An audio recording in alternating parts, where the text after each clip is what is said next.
Bom, vamos retomar hoje nossos seminários, nossas entrevistas do IMEC, perdão, depois do recesso de inverno.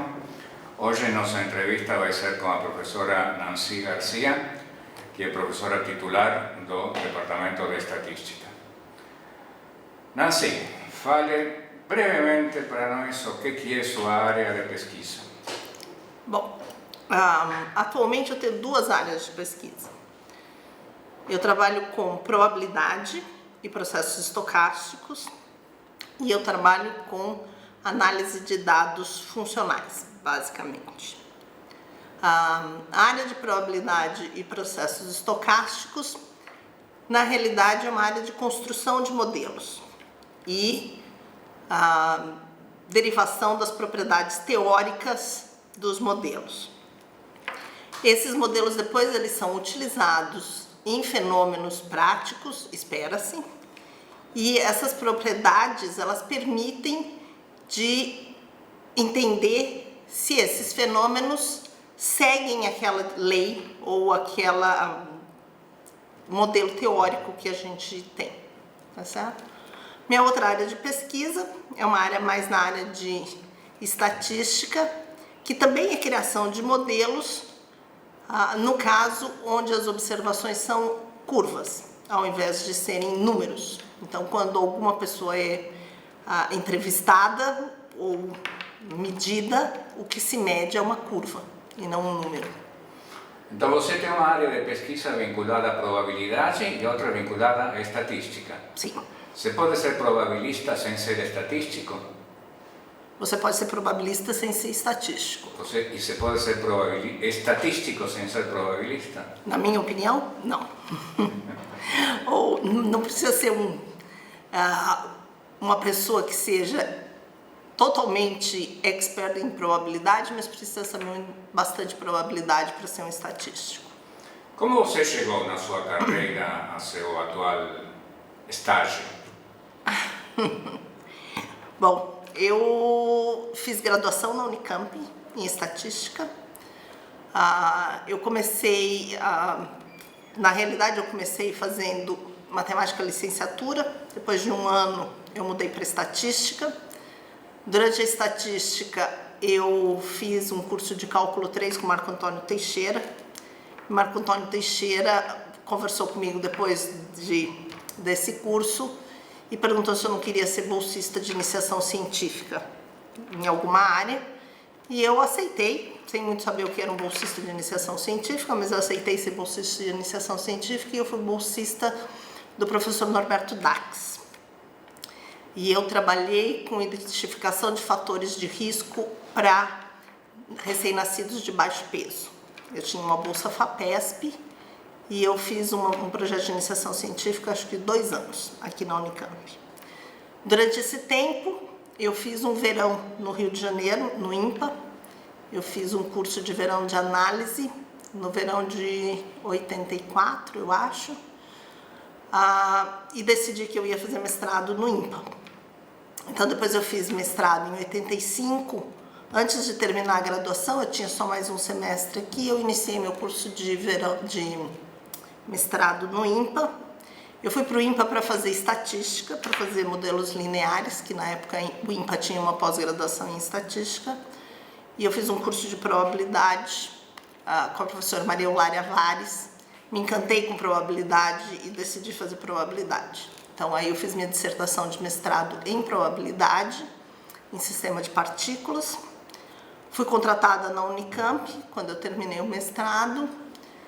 Depois da Unicamp, eu fiquei aqui na Unicamp 1 ano e meio, mais ou menos, e saí para fazer doutorado na Universidade de Wisconsin, Madison, no Departamento de Estatística, com um orientador do Departamento de Matemática em Probabilidade. Então, e aí, quando eu terminei o doutorado, eu voltei para Campinas, e essa é a minha casa pelos últimos 30 anos. Você falou, quando falou do sistema de partículas, você falou de aplicações, de modelos onde esses sistemas se aplicam, e você sugeriu o que a gente espera que se aplicam. Poderia elaborar um pouquinho mais isso?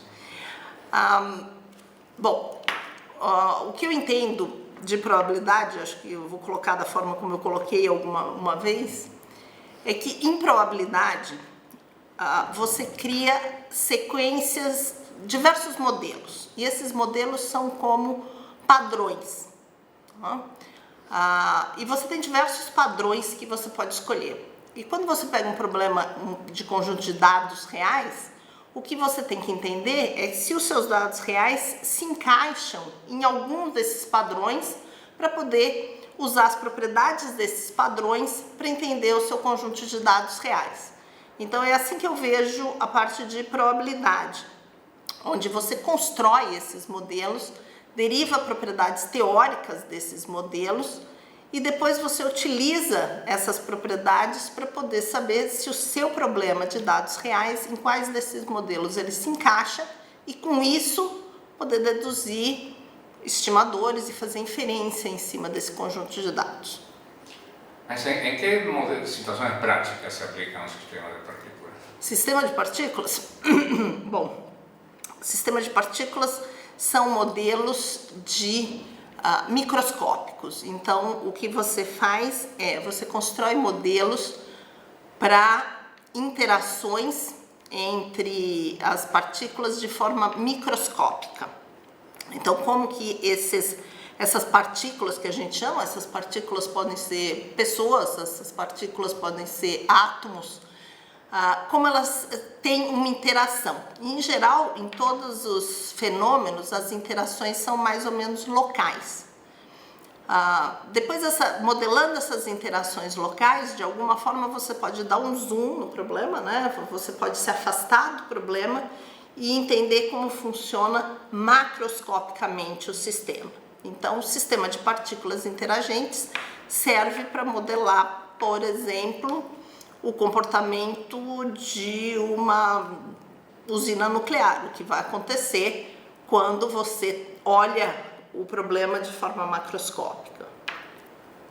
Ou modelos como espalhamento de infecção. Como é que a infecção se espalha entre os indivíduos que interagem e depois você pode entender como é que essa epidemia vai se espalhar dentro de populações, ou dentro de localizações, ou dentro de plantações. Agora, a impressão que dá é que, por exemplo, alguém que se dedica a epidemias ou esse tipo de coisas, poderia fazer os próprios modelos de maneira empírica, fazer programas e tal, e chegar a conclusões. Precisaria da ajuda dos especialistas em partículas para não cometer erros sérios? Sim.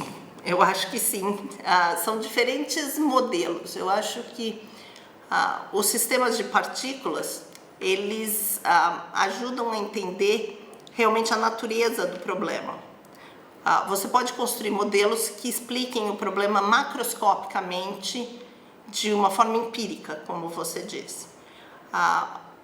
Se você faz isso, você não sabe o que acontece quando você muda alguns parâmetros do modelo. Então, por exemplo, se você constrói um modelo para o espalhamento de uma epidemia, o interessante é saber o que você pode mudar dentro do sistema para que a epidemia se extinga. E se você construir só um modelo para a epidemia, você não tem condições de fazer isso. Então é importante saber como os parâmetros realmente afetam o modelo depois, e não construir só modelos empíricos. Quando você contou sobre sua história particular, deu a impressão de que você sempre teve as bolsas, digamos assim, os auxílios que precisou para estudar na sua iniciação científica, para ir para o INPA, mestrado, doutorado, etc. Você acha que nas circunstâncias atuais os estudantes com talento continuam tendo esse tipo de ajuda ou corremos algum perigo? No momento atual, eu espero que esse continue sendo um dos fomentos que existam. Eu acho que é muito importante. Eu não poderia ter seguido minha carreira se eu não tivesse tido essas ajudas. Antes de eu ter a bolsa de iniciação científica, eu fazia Unicamp durante o dia e trabalhava à noite, o que realmente era prejudicial eu acho, tanto à saúde quanto ao desempenho. Eu não poderia ter feito mestrado de forma nenhuma se eu não tivesse bolsa, não numa instituição como o INPA, tão importante.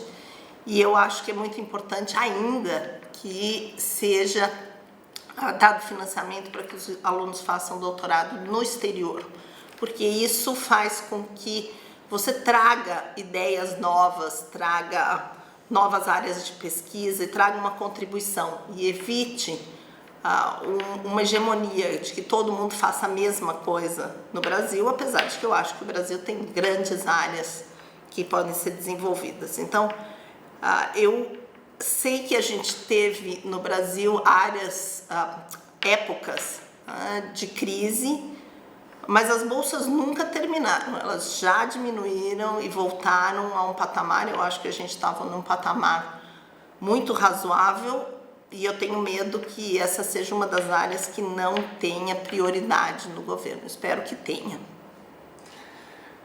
Seria possível que você descrevesse para nós, em termos populares, digamos assim, qual você considera a sua maior contribuição? Em termos populares? Se não for, se a maior não der em termos populares, escolhe a segunda. A minha maior contribuição em termos de pesquisa é um problema teórico, é um problema que chama simulação perfeita de distribuições. Eu posso colocar um pouquinho disso para as pessoas que sabem um pouco de estatística, mas uma das coisas importantes, principalmente em simulação, em criação de modelos, é gerar variáveis de uma distribuição dada. Isso nem sempre é possível e os métodos que se tem são métodos aproximados. Então, o que se consegue são aproximações dessa distribuição.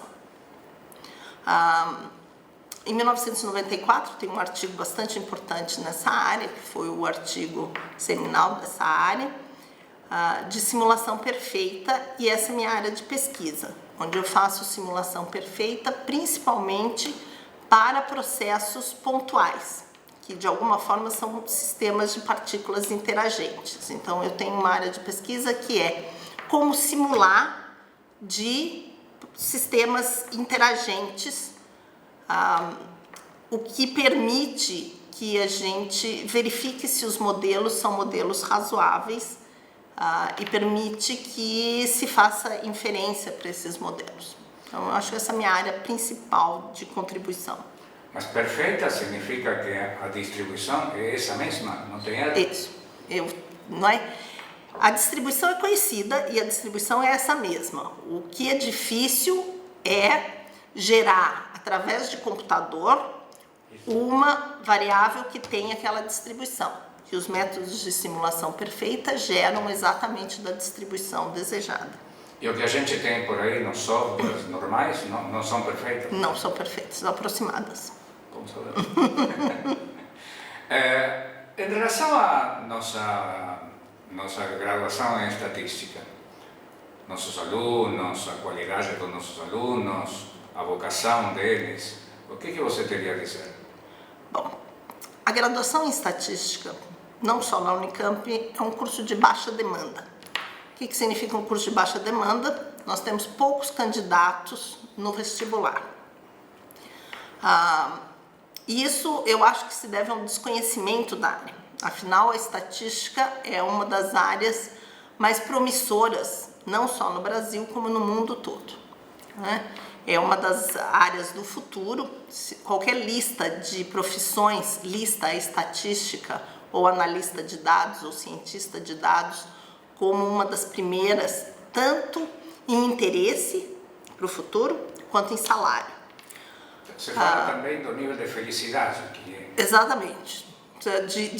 Tem razão, do nível de satisfação dos seus profissionais. Então, é uma área onde se tem satisfação em trabalhar nessa área, se tem bons salários, e é uma das profissões que não vai acabar no futuro próximo, porque um computador ou uma máquina não pode realizar isso. Ainda assim, ele é um curso de baixa demanda. Sendo um curso de baixa demanda, ele atrai bons alunos, mas também ele tem uma nota de corte baixa e nossos alunos vêm pouco preparados. Então, são alunos pouco preparados, com pouca formação matemática, que é necessária para esse curso. Então, não sei. Isso se resolve ou não se resolve? Eu acho que tudo depende de uma divulgação maior do que é. Uma vez que a área fique popular, isso se resolve na seleção dos alunos. Se não puder ser feito com a seleção dos alunos, o que acontece é que a gente tem que preparar os alunos melhores, e é uma das coisas que a gente tenta, com cursos básicos. E eu acho que os nossos formandos, mesmo que eles entrem um pouco defasados no conhecimento, eles saem com bom conhecimento. Eu acho que os alunos da Unicamp, quando se formam em estatística, são bons profissionais, de termos gerais. Ok, muito obrigado, Nancy. Agradecemos sua participação. Eu sei que você estava muito ocupada, mas fez este espaço para nós. Agradecemos muito. Obrigada a você.